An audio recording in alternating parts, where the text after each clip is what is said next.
Ebola's devastating impact on West African nations is well understood by World Bank President Yong, an expert in infectious diseases who also heads a global lender with the mission of ending poverty.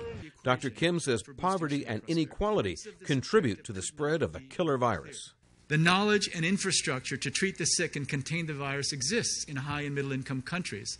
However, over many years, we failed to make these things accessible to low-income people in Guinea, Liberia, and Sierra Leone. In a speech at Washington's Howard University, he said inequality isn't just unfair, it's deadly. So now, thousands of people in these countries are dying because, simply, in the lottery of birth, they were born in the wrong place. Kim says the global response to Ebola is picking up pace after a slow start. He says the bank is focusing on raising the income of the lowest 40% of earners in developing nations and improving their access to health care, food, shelter, and jobs. Good morning to all of you.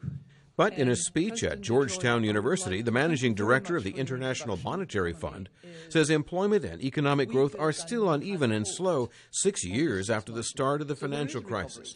Christine Lagarde says member nations must do more to create jobs. There has to be a new momentum. A new momentum that will consist of putting a set of bolder policies together in order to overcome what I would call the new mediocre. And that's a risk if it stagnates as such, if we have this horizon of new mediocre.